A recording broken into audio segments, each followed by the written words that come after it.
Tuka katoa. E hoa mā. Welcome to the New Zealand Fantasy Football Federation Association Week 6 recap for the Premiership. It was a big week. It was week 5. Week 5 recap, sorry. So yeah, it's a big week of competition. We're really starting to get into the nitty-gritty now. We've got bye weeks. We've got trades starting to happen, trade talks. So it's great to see all of this sort of stuff starting. Week 5 recap, what does that do? Third straight win. We'll see if oh no. Anyway, we'll pop into some scores.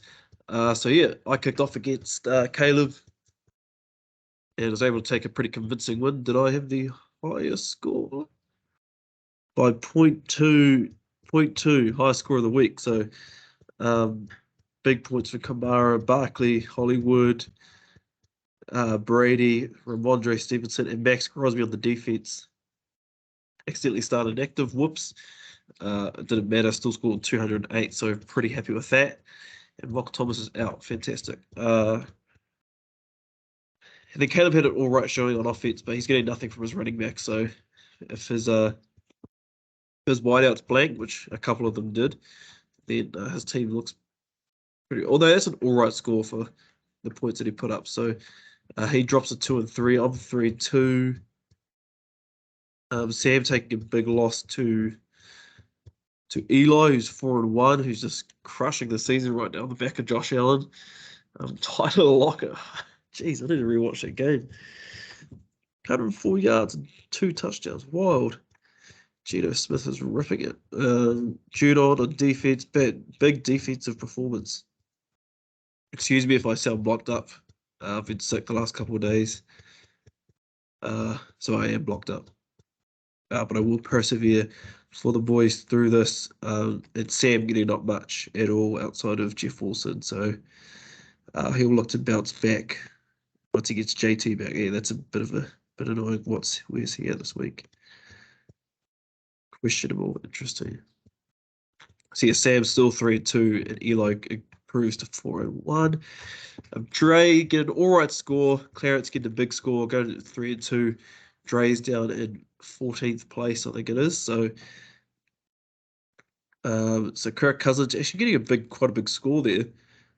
And then Gabe Davis scoring 40 points. He got 80 points from a wide receiver and a quarterback, and he still scored 170. So his defense quite lackluster outside of Buckner with the big game, and I'm sure that's his first big game of the season. I'm correct. And yeah, Dre's team is looking. It's hard to know who to start on his team. He's got a lot of average guys. So, and Clarence getting the big dub. Eckler coming through. Adams coming through. Boone somehow. Mike Williams solid as. So huge offensive performance, and Micah Parsons doing Micah Parsons type thing. So things looking good for Clarence. Average for Dre. Gav getting a big win. Finally, he's getting some wins in the win column. After a super unlucky start to the season. Andy, unfortunately, taking another L. Akers is out this week, ripped for personal reasons.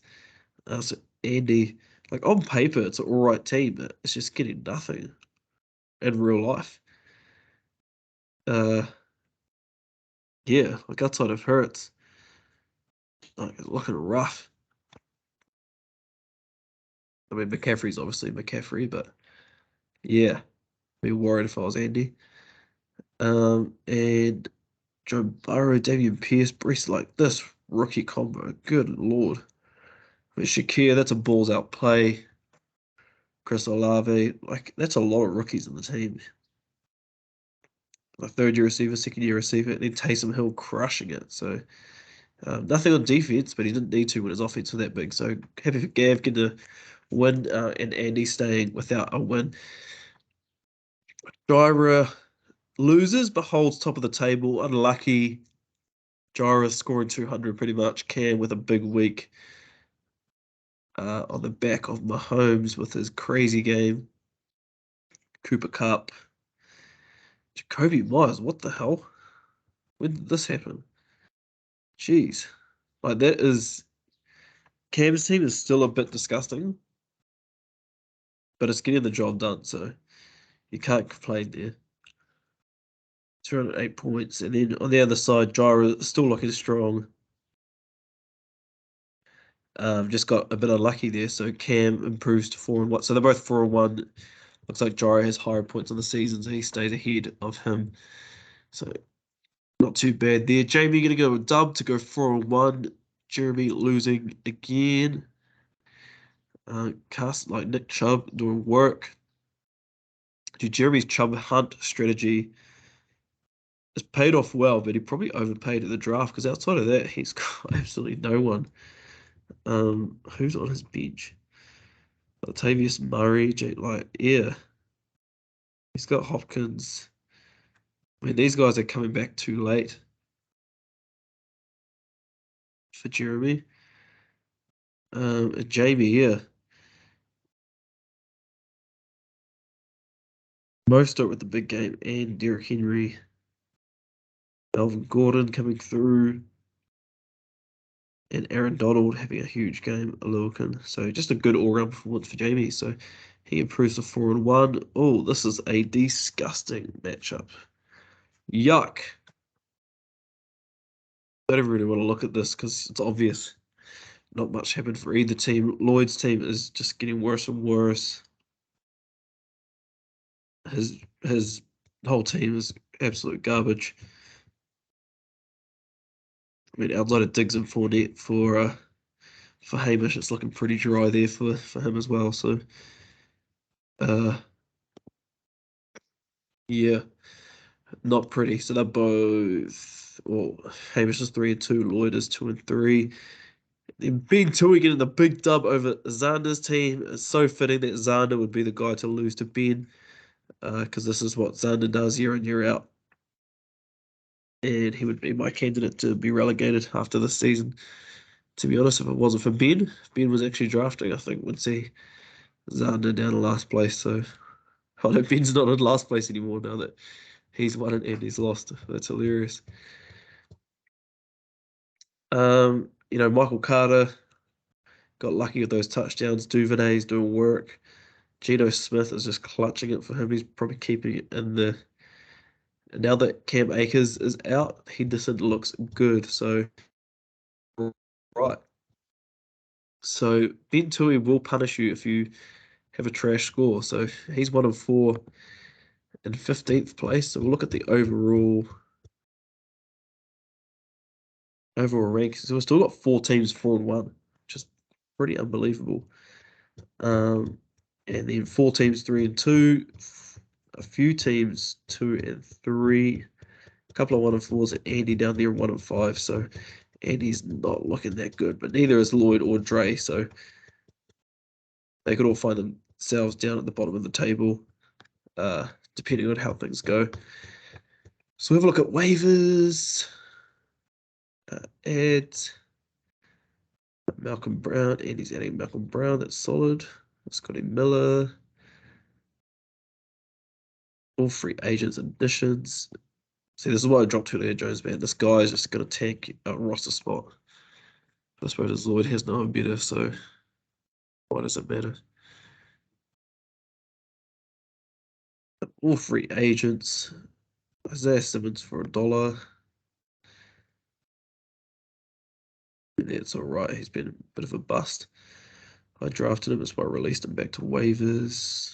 Nothing too major here. Zach Allen for 21. Has he been performing? Yeah, sure. 2 sacks for 21 fab. Slightly questionable. Nothing major, though. TJ Dallas for 33. That's all right. Can't seem to do a whole lot, though. And yeah, so nothing major, nothing too major. And, oh, and we have a big trade that's finally gone through. I didn't realize it had gone through. So I have apparently traded Saquon Barkley and Hollywood Brown for Justin Jefferson and Travis Kelce. So kind of massively upgrading the running back position for him. And I'm upgrading my tight end and my wide receiver. So I think it's a fairly equal trade. Potentially, I'm slight like if Barkley has an all-time season, maybe I lose, but I think I'm still getting solid value in return with good running back depth that I have. So that's all good. Curtis Samuel, Najee Harris for Brandon Cooks, ETN, and George Pickens. So this is pretty much Najee Harris for Cooks and ETN. So Sam is essentially a buy low for Harris. And he's pretty giving up Cooks and ETN. I think it's all right for both. It's probably better for Lloyd because he needs to get more points across the board. But Sam will probably do well from this as well. So we'll see how Najee Harris goes. I did see a report that he's fully healthy again. He's healed from the foot injury. So Sam could be buying low on Harris. So we'll see. Did we review? I reviewed that trade. So yeah, just two trades happening. Two fairly equal trades, nothing major. So I heard the Discord. No, it was the other Discord. So yeah, that's all good. We'll carry on down to the championship.